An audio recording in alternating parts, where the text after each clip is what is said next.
Hi guys, அஸ்ஸலாமு அலைக்கும். இன்றைக்கி ஒரு ஸ்வீட் ரெசிபி பார்க்கலாமா? அதுக்காக 100 கிராம் பாதாம் கொஞ்சம் வெந்நீர் ஊற்றி ஒரு 1/2 அன் ஹவர் ஊற வச்சு தோல் உரித்து எடுத்துக்கோங்க. அதுக்கப்புறம் ஒரு மிக்ஸி ஜாரில் ஒரு 6 டேபிள் ஸ்பூன் சுகர், அதுக்கப்புறம் 2 ஏலக்காய் போட்டு நல்லா பவுடர் பண்ணி தனியாக பவுலில் ட்ரான்ஸ்ஃபர் பண்ணிக்கலாம். அடுத்து தோல் உரித்த பாதாம் இருக்குல்ல, அதை வந்து மிக்ஸியில் ஆட் பண்ணிவிட்டு 100 ml பாலை கொஞ்சம் கொஞ்சமாக சேர்த்து நல்லா மையாக அரைச்சி எடுத்துக்கோங்க. அதில் பேலன்ஸ் பாலை எடுத்து வச்சுக்கோங்க. இந்த கன்சிஸ்டன்சி வர வரை நல்லா அரைச்சிக்கோங்க. அடுத்தது ஒரு பேனில் ஒரு 2 டேபிள் ஸ்பூன் கீ ஆட் பண்ணிவிட்டு நம்ம அரைச்சி வச்சுருக்கிற இந்த பாதாம் மிக்ஸை நம்ம சேர்த்துக்கலாம்.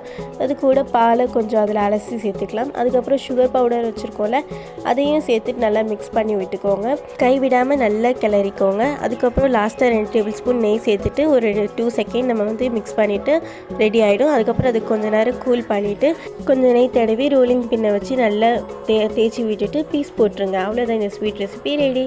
கன்ஃபார்ம் இது ட்ரை பண்ணுங்கள். அஸ்ஸலாமு அலைக்கும்.